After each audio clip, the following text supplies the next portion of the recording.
Per quanto riguarda invece la realizzazione del maxi sciarpone, utilizzerò la variante sempre danneggiata azzurrina, uncinetto sempre numero 7, avvio però questa volta 41 catenelle che coincidono a 40 cm.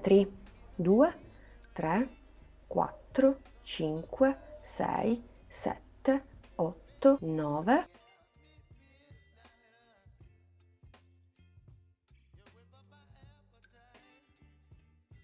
40 e 41esima catenella per girare. A partire dalla seconda catenella vado a sostituire il primo punto alto con i 2 punti bassi. Poi prendo il filo e in ciascuna catenella andrò a lavorare un punto alto in ciascun punto per un totale di 40 punti alti. 3,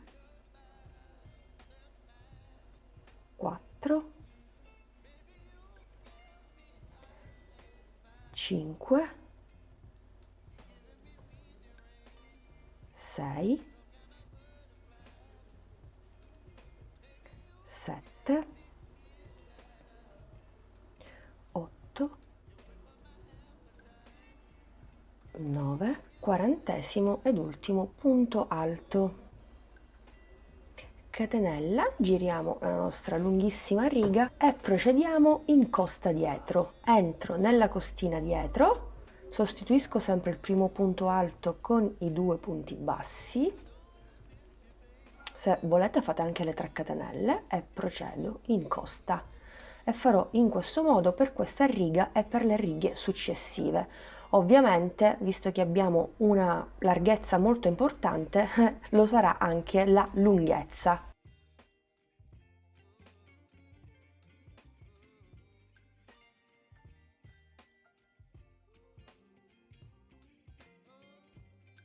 Bene amiche ed amici, rieccoci qui. Ho terminato il pannello rettangolare, misura esattamente 40 cm per 94 cm di altezza. In totale ho lavorato 39 righe a punto alto. Vi ricordate all'inizio avevo detto abbiamo un tot catenelle per la maxi sciarpa, ma man mano che andavo avanti con il lavoro mi sono resa conto che 5 gomitoli alluvionati non bastavano per raggiungere la lunghezza della maxi sciarpa. L'avrei potuta raggiungere se anziché avviare 42 catenelle ne avessi avviate almeno la metà, tipo 20 catenelle, quindi avere questa larghezza e poi tutta la lunghezza con tutti gli altri gomitoli. Però nulla è perduto, perché mi è rimasto l'ultimo gomitolo di 5 e ho tra virgolette trovato una soluzione per sfruttare al meglio il capo. L'ho messo sulle mie spalle e ho chiuso esattamente le 2 estremità, 1 e 2, così per prova, e ho visto che mi stava davvero bene. Trasformerò questa maxi sciarpa in un coprispalla. Ora andiamo avanti. Cosa faccio? Visto che qui ho chiuso la riga a punto alto, ho anche fatto la catenella di sicurezza, disfo la catenella, mi aggancio al punto alto che ho esattamente dall'altra parte con un punto bassissimo, quindi ho chiuso il tutto e ho qui il mio giromanica. Poi vediamo se allungarlo o meno. Dopodiché, visto che ho dei punti alti in ciascuna riga, andrò a lavorare 2 punti alti in ciascun punto alto che mi ritrovo in ciascuna riga. Quindi entro subito dopo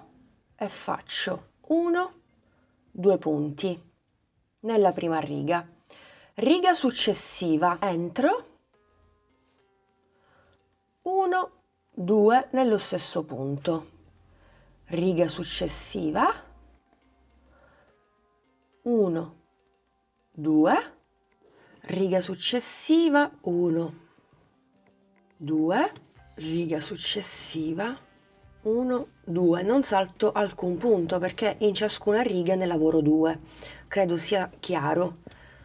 1, 2. Faccio in questo modo per facilitare questo passaggio soprattutto alle principianti. Ho terminato la riga, ultimi 2 punti. Ora cosa facciamo? Entriamo nella primissima catenella, entriamo nell'altra estremità. Nello stesso tempo possiamo anche capovolgere il nostro lavoro esattamente in questo modo, così abbiamo tutti i punti sul dritto. Prendo il filo e chiudo a punto bassissimo. E ripeto lo stesso lavoro che abbiamo fatto all'inizio. Prima riga, 2 punti. 1 e 2. Riga successiva, 2 punti.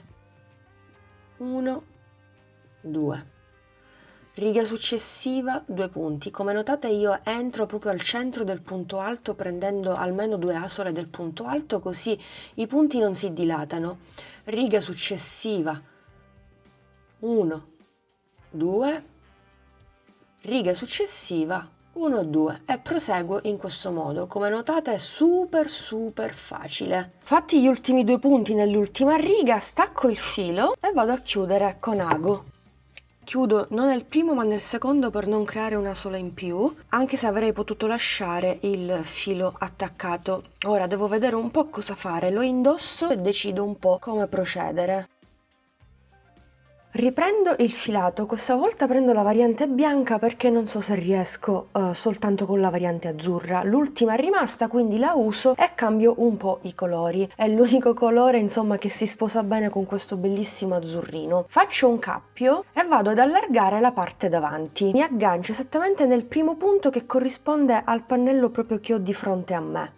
Quindi vado a prendere solo la costina dietro e ripeto l'operazione. Catenella, un punto basso nello stesso e quindi procedo un punto alto in costa dietro in ciascun punto sottostante.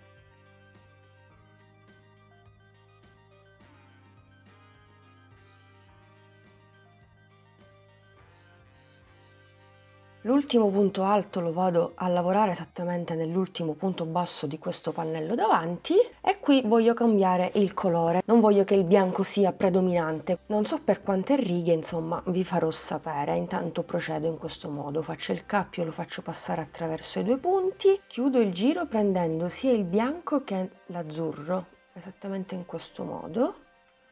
Ora prendo soltanto l'azzurro e faccio una catenella, quindi giro il mio lavoro, sostituisco sempre il primo punto alto con i 2 punti bassi e procedo in questo modo. Man mano faccio delle prove, quando questa zona mi soddisfa stoppo la mia lavorazione.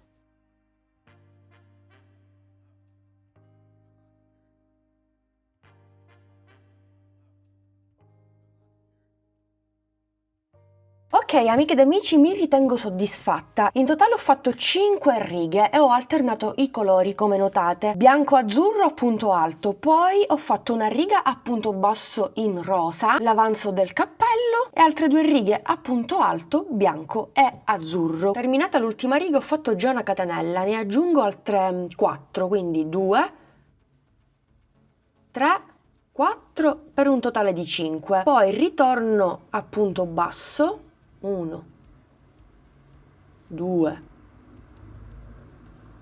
3 e 4 e poi qui vado a fare delle diminuzioni in modo da stringere il mio lavoro. Entro direttamente nel punto alto e chiudo punto bassissimo. Ripeto l'operazione anche nella riga successiva e sono 2. La riga in rosa la salto direttamente e vado nel punto alto in azzurro, quindi sono 3 punti bassissimi. Ripeto nella riga numero 1, quella in bianco, poi vado a nascondere chiaramente tutti i fili e ho fatto 1, 2, 3, 4 punti bassissimi, faccio un quinto punto bassissimo inserendomi proprio nel primo punto dove mi sono agganciata con il punto alto. Ok, e da qui faccio una catenella, giro leggermente il mio lavoro, entro nel primo punto basso in costa della lavorazione a costine e chiudo. 1, 2, 3 e 4. Quindi catenella, giro il mio lavoro, abbiamo già visto questa lavorazione nel cappottino appunto, ma anche nel maglione taglie comode. 3, 4 e quindi molto semplicemente qui ho fatto 5 punti bassissimi, ripeto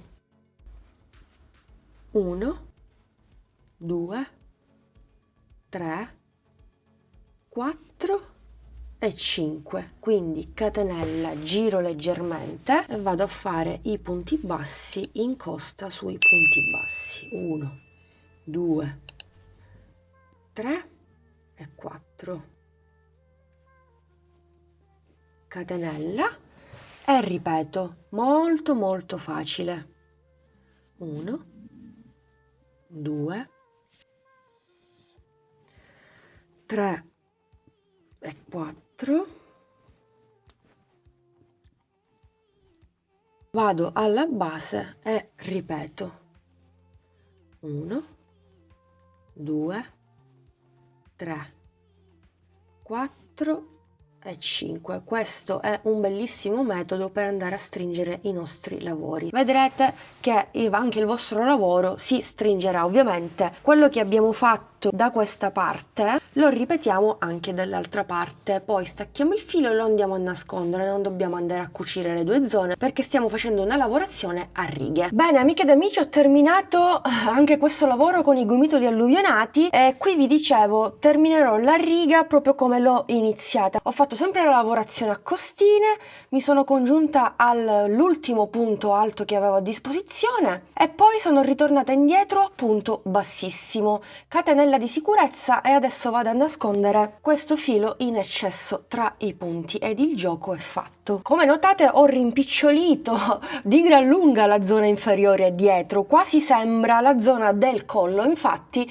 possiamo indossare questo capo sia così, proprio come vi sto mostrando nella clip, oppure esattamente al contrario, quindi con le righe a punto alto sulla parte davanti sul collo. Do una dritta per chi sta realizzando lo stesso progetto taglia over. Chiaramente ve l'ho detto anche prima, io ho fatto 5 punti bassissimi per stringere il mio lavoro, visto che era troppo largo per me, ma per la vostra taglia non andate a fare 5 punti bassissimi, ne potete fare anche 2 vanno più che bene, e poi procedete con la lavorazione a costine se proprio non volete rinunciare a questa lavorazione. Vi consiglio di farla perché il progetto è tutta un'altra cosa. Poi se avete gomitoli che vi avanzano, i cui colori si possono abbinare perfettamente a quelli utilizzati, andate a rifinire anche la zona della manica, cosa che io non farò perché praticamente quasi tutti i gomitoli mi sono finiti. Mi sono rimasti alcuni gomitoli viola che di sicuro non si sposano bene con questo progetto, e altri colori cammello e color fango che ho utilizzato per il maglione precedente. Però io lascio il progetto così perché mi piace moltissimo.